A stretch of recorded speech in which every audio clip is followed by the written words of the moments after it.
The United States, a nation built on immigration, has long been a beacon of hope for people around the world seeking a better life. Yet it grapples with a deeply divisive issue: deportation. This complex and often controversial process affects thousands of lives every year. The forced removal of individuals from American soil, often to countries they barely remember, tears families apart and raises profound moral and legal questions. The emotional and psychological toll on those deported as well as their families is immense.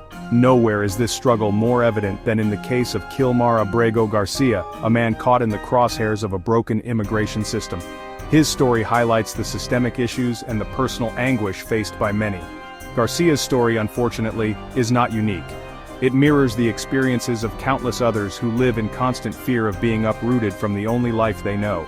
Across the country, countless individuals face the threat of deportation, their lives hanging in the balance as legal battles rage on.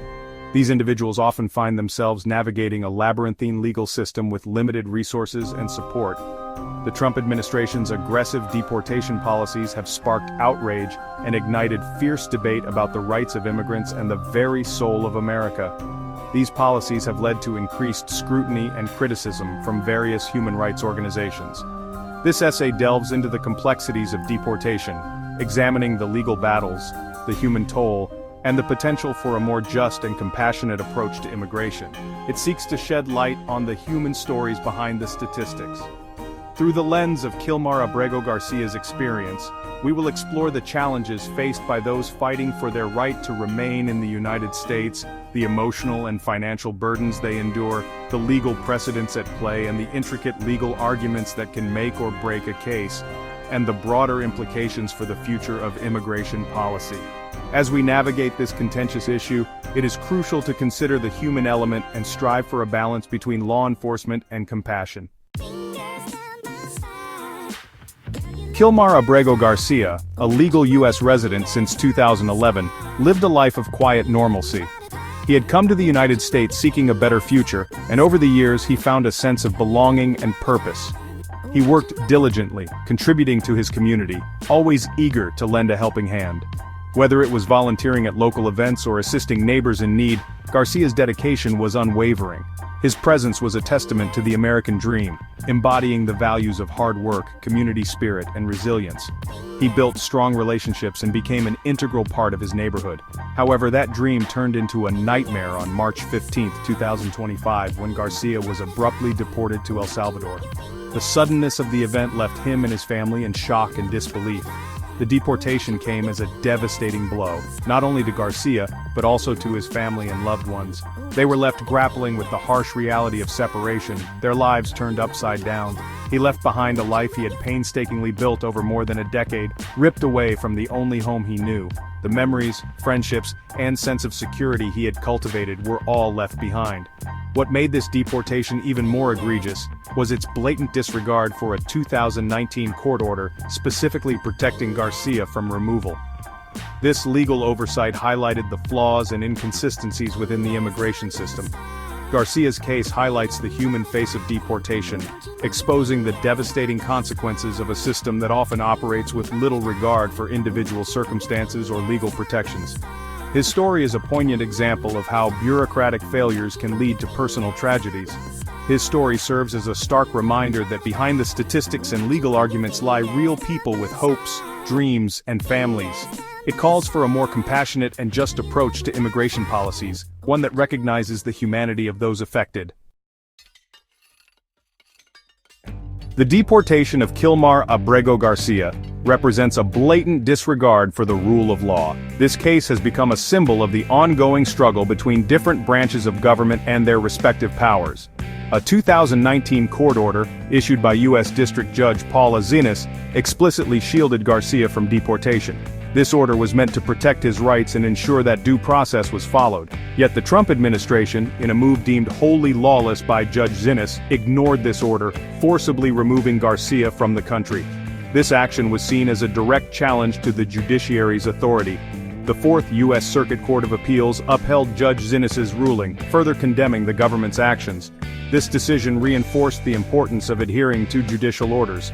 However, the Supreme Court issued a temporary stay on the order, adding another layer of complexity to an already convoluted legal battle. This stay has left many questioning the future of Garcia's case. The duration of this stay remains uncertain, leaving Garcia's fate hanging precariously in the balance. The uncertainty has caused significant stress and anxiety for Garcia and his supporters. The Trump administration's justification for ignoring the court order, citing a missed midnight deadline as arbitrary and impossible, has been met with widespread skepticism. Many see this as an excuse to bypass legal constraints. Critics argue that this disregard for judicial authority sets a dangerous precedent, undermining the very foundations of the American legal system. They warn that such actions could erode public trust in the judiciary.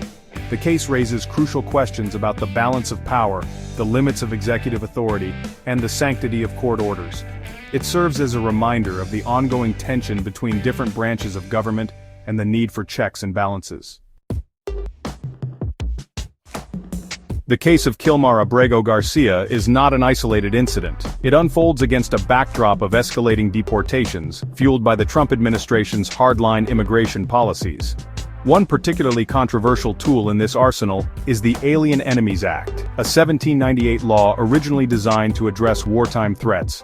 In recent months, the Trump administration has invoked the Alien Enemies Act to justify the deportation of numerous individuals, including alleged gang members. However, the act's applicability in peacetime and the lack of due process afforded to those targeted have drawn sharp criticism from human rights groups and legal experts. The ACLU and other organizations are challenging the use of the Alien Enemies Act, arguing that it violates fundamental due process rights.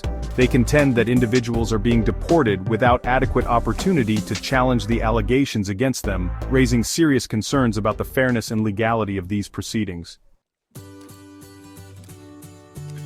So, can someone who has been deported return to the country? Well, it's a complex question. First, it depends on the reason for their deportation. Some individuals may be barred from re-entry for a number of years, while others might face a lifetime ban. It's also crucial to understand the legal pathways available. Waivers, for instance, can sometimes provide a route back, but obtaining one is no easy feat. It often requires proving extreme hardship to a qualifying relative. And let's not forget, every case is unique, requiring thorough evaluation and often legal assistance. When a family member is deported, the emotional toll can be devastating. Families are often left to navigate a maze of legal and emotional challenges. Children might be separated from their parents, and spouses from their partners. The impact on mental health can be profound, leading to anxiety, depression, and a sense of loss. Legal options, such as family-based petitions, might offer some hope, but these processes can be lengthy and uncertain.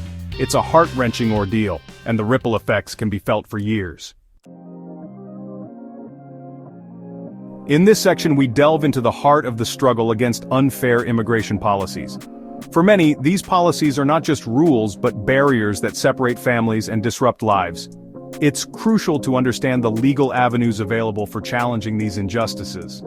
By leveraging the law, individuals can fight back against decisions that seem arbitrary and, well, unjust. It's a complex battle, but with the right legal support, there's hope for a fairer system. Now let's explore the intricate and multifaceted relationship between immigration authorities and advocacy groups. These partnerships are, frankly, complex and often fraught with tension and misunderstandings. Advocacy groups play a vital role in supporting individuals through the immigration process, providing resources and, importantly, legal assistance. On the other side, immigration authorities have their own set of protocols and regulations to follow strictly. Navigating this partnership requires a deep understanding of both sides and, honestly, a lot of patience and perseverance.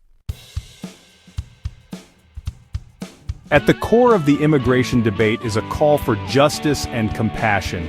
It's essential to remember that behind every case number is a human story, a person with hopes, dreams, and yes, fears. Advocating for a more compassionate approach means pushing for policies that recognize the humanity of each individual. It's about balancing the rule of law with empathy and understanding. This call for justice isn't just about changing laws, it's about changing hearts and minds. Finally, we arrive at a crucial moment. A call to action. Change doesn't happen on its own. It requires collective effort, and let's be honest, a lot of determination. Whether you're an advocate, a legal professional, or simply someone who cares about justice, there are steps you can take. Get involved, educate yourself and others, and most importantly, don't stay silent.